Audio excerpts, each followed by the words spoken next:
Hello everyone. Students, chapter number 8, chapter name Biomechanics and Sports. Topic types of movement and Newton's law of motion and its application in sports.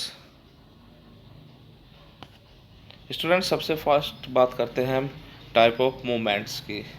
Students bio mechanics जो करता है वो study करता है हमारी movements की। तो movements क्या होती है, जो बॉडी के अंदर मूवमेंट्स होती है, तो उसके बारे में हम डिस्कशन करेंगे। There are various types of movement in body parts which can be divided in four types: gliding and angular movements, circumduction and rotation and few other movements। Students, four types की movements हैं हमारी body के अंदर: gliding movements, angular movements, circumduction movements और rotation movements. ये हमारी body के अंदर मूवमेंट्स होती हैं। तो सबसे फर्स्ट बात करते हैं स्टूडेंट्स हम ग्लाइडिंग मूवमेंट्स की। Gliding movements is the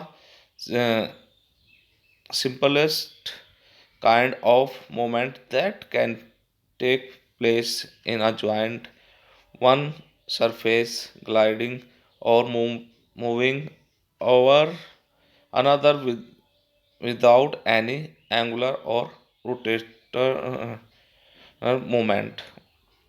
students, gliding movement है, ग्लाइडिंग बोलते हैं एक दूसरे के ऊपर फिसलना। इसमें जो हमारी बोन है वो किसी तरह का कोई भी एंगल नहीं बनाती है। इसमें क्या होता है कि जो बोन है, जैसे कि रिस्ट बोन है, वो एक दूसरे के ऊपर ग्लाइड करती है। जैसे हमारी बैक बोन है, वो वर्टिब्रा कॉलम जिसको हम बोलते हैं, वो एक दूसरे के ऊपर ग्लाइड करती है, उसमें किसी तरह का कोई एंगल नहीं बनता, उसको हम ग्लाइडिंग मूवमेंट बोलते हैं। नेक्स्ट है angular movement. Angular movement occurs between long bones. By angular movement, angular movement, the angle between the two bones increased or decreased. The various movements which fall under angular movements are described below। Students, angular movement क्या है? Angular movement किसी भी दो bone में जो angle है, जो कौन बोलते हैं हम हिंदी में, उसको एंगल को या तो बढ़ता है एंगल या घटता है, डिक्रीज हो जाता है, इंक्रीज हो जाता है, उसको हम एंगुलर मूवमेंट होता है। ये कई टाइप्स के मूवमेंट होते हैं। एंगुलर मूवमेंट्स के अलग अलग टाइप्स होते हैं। जैसे कि सबसे फर्स्ट है flexion, bending parts at a joint so that the angle between them decrease and parts come close together, bending the lower limb at the knee। Students, flexion क्या है? फ्लैक्शन किसी चीज़ को, और जैसे कि हम नी की बात कर रहे हैं, नी को मोड़ना, जो हम घुटने को नीचे पीछे की ओर, जो हमारा पैर है उसको पीछे की ओर ले जाते हैं, उसमें क्या होता है, जो एंगल है वो कम बनता है, कम होता जाता है जैसे जैसे हम उसको पीछे मोड़ते हैं। या फॉर एग्जांपल, सेकंड एग्जांपल ले लीजिए आप आर्म का। आर्म को आप ऊपर की ओर बेंड करते हैं तो आपकी बाइसेप जो फूलती है वो ऊपर की ओर बेंड करते हैं एल्बो से, तो क्या होता है कि जो बोन है वो एक दूसरे के नज़दीक आ रही है और जो एंगल है वो डिक्रीज हो रहा है। ठीक है ना? तो उसको हम फ्लेक्शन बोलते हैं। सेकंड है एक्सटेंशन। एक्सटेंशन क्या?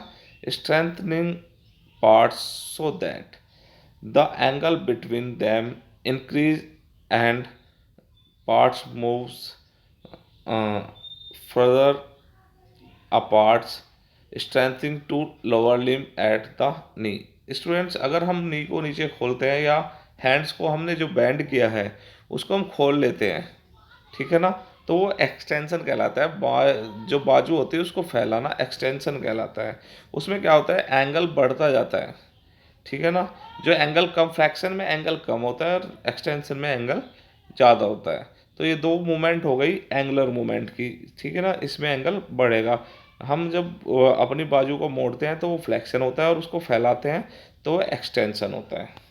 नेक्स्ट है abduction, means moving a part away from the middle line, lifting the upper limb horizontally to form a right angle with the side of the body. Students, जो हमारी middle line होता है, middle line हम बोलते हैं नाभि को।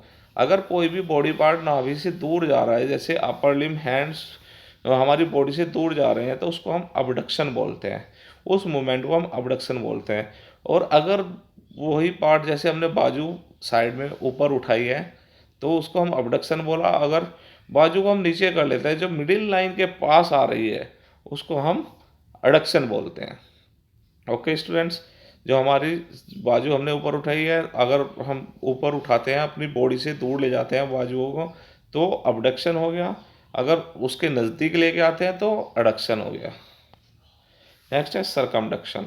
Circumduction क्या है स्टूडेंट? सरकमडक्शन एक जो कैविटी होती है, बोन कैविटी होती है, उसके ऊपर जो हमारी बॉडी सरकमडक्शन करती है, घूमती है, तो उसको हम सरकमडक्शन बोलते हैं। ये कौन सा होता है? शोल्डर जॉइंट और आपका हिप जॉइंट, दोनों में सरकमडक्शन होता है। हमारी बाजू जो हम घुमाते हैं, वो क्या है कि एक कैविटी जो एक जगह, एक बोन एक जगह स्थिर है और दूसरी बोन उसके ऊपर मूवमेंट कर रही है, उसको हम सरकमडक्शन मूवमेंट बोलते हैं।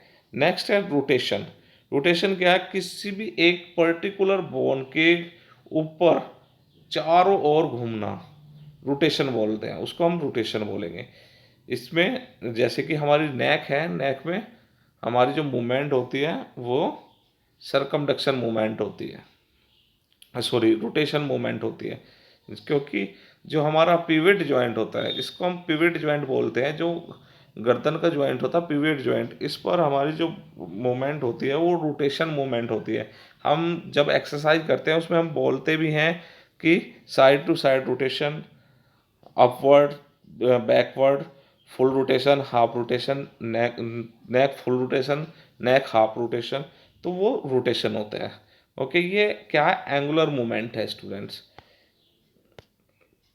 तो ये जितनी भी मूवमेंट, इसके अलावा भी मूवमेंट्स होती हैं, इनके जो अदर मूवमेंट्स भी होती हैं, जैसे कि हाइपर फ्लैक्शन, मतलब फ्लैक्शन को ज़्यादा अगर फोर्स के साथ और दबाया जाए तो और कौन कम हो जाएगा, वो हाइपर फ्लैक्शन हो गया। हाइपर एक्सटेंशन, उसको ज़्यादा खींचा जाए तो हाइपर एक्सटेंशन हो गया। डोर्सी फ्लैक्शन, डोर्सी एक्सटेंशन, ठीक है ना, प्रोनाउंसन। और आपका कुछ अदर मूवमेंट्स हैं, 7-8 मूवमेंट्स और भी हैं, जिनके बारे में हम बाद में बात कर लेंगे, ठीक है ना। मेनली जो एंगुलर मूवमेंट है वो 4 ही टाइप्स की एंगुलर मूवमेंट है, ठीक है स्टूडेंट्स। नेक्स्ट हम बात करते हैं लॉ ऑफ इनर्शिया, मतलब न्यूटन लॉ। नेक्स्ट टॉपिक है हमारा Newton law. Newton law, Newton के ने 3 लॉ दिए थे: law of inertia, law of acceleration और लॉ ऑफ एक्शन रिएक्शन, ठीक है ना। 3 लॉ की बात करते हैं। तो जो सबसे फर्स्ट लॉ, ये आपने पहले भी पढ़ा है, फिजिक्स में भी पढ़ा है, इसको मुझे ज़्यादा डीपली एक्सप्लेन करने की ज़रूरत नहीं पड़नी चाहिए, ठीक है ना। Law of inertia. Law of inertia क्या है कि जब तक कोई भी वस्तु कहीं पर भी रखी है या मूवमेंट में है या वो चल रही है या वह स्थिर है, तो जब तक उस पर एक्सटर्नल फोर्स नहीं लगेगी तब तक वो मूवमेंट में नहीं आएगी या वो रुकेगी नहीं, स्टॉप नहीं होगी। जैसे कि फॉर एग्जांपल दिया हुआ है: starting in rowing, starting in sprinting, starting in throwing the hammer. तो ये क्या है? ये फोर्स, एक्सटर्नल फोर्स अगर इन पर लग रही है तभी ये वर्क कर रहे हैं, अदरवाइज वर्क नहीं करेंगे।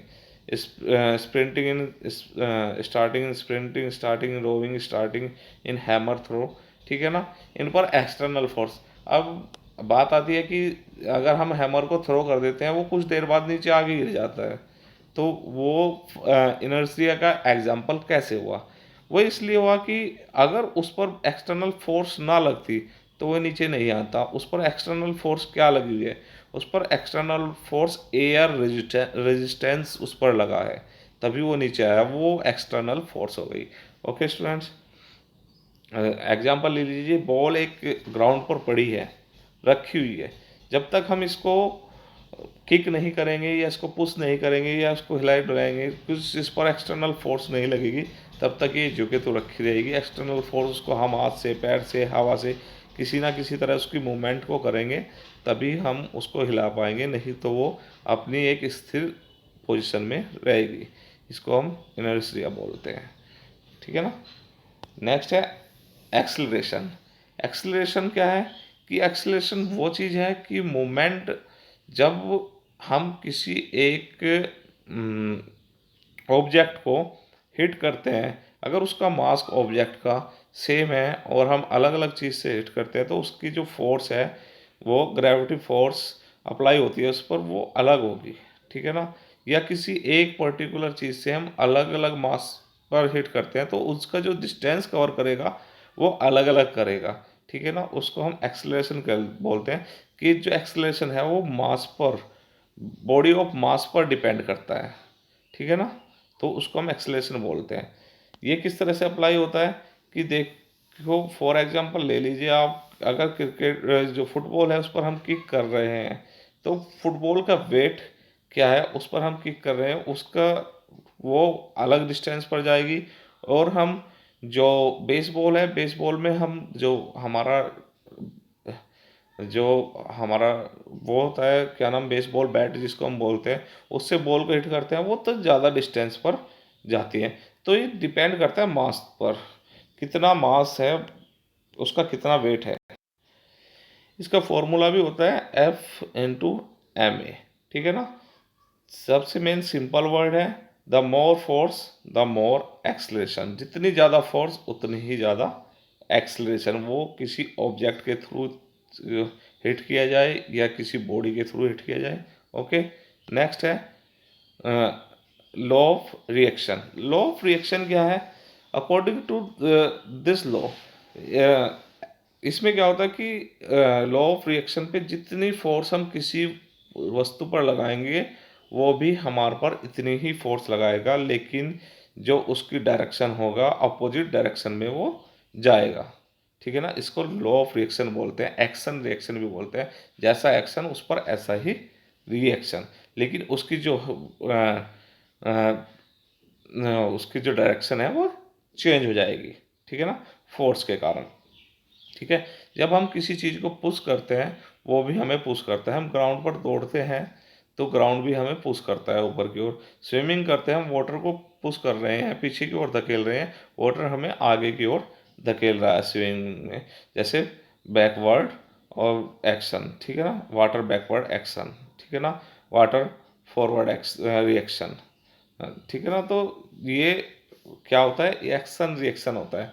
ये आप स्पोर्ट्स में जैसे स्विमिंग करते हैं, स्विमिंग का एग्जांपल लीजिए। जब हमें आगे स्पीड से दौड़ना होता है तो हम पूरे हाथों से फोर्स के साथ पानी को पीछे हटाते हैं, तो पानी क्या है, हमें आगे की ओर धकेलता है, तो उसको हम एक्शन रिएक्शन बोलते हैं। क्रिकेट की बॉल है, बैट पर आगे लगती है तो हम उसे फोर्स के साथ उस पर हिट करते हैं तो बॉल अपोजिट डायरेक्शन में जाती है। बॉल भी फोर्स लगा रही है और बैट भी फोर्स लगा रहा है, लेकिन उनकी डायरेक्शन है जो अपोजिट हो जाती है। तो ये लॉ ऑफ रिएक्शन है। ओके स्टूडेंट्स, तो स्टूडेंट्स 8 चैप्टर में इस बार यही इतना ही सिलेबस है आपका 8 चैप्टर का। तो आपका 8 चैप्टर ऑलमोस्ट फिनिश हो गया है। और जो आपको मैं नोट्स दे रहा हूँ वो पीपीटी के नोट्स दे रहा हूँ, सेम यही आपको नोट्स जो मैंने इसमें नोट किया है वही आपको अपने नोट्स में नोट करना है। इसके अलावा कुछ नहीं नोट्स करना है। ओके स्टूडेंट्स,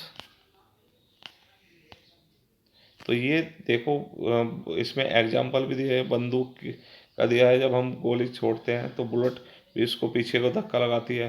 वाटर का भी दिया है, ठीक है ना। तो ये एक्शन एंड रिएक्शन है। Okay students, thank you students.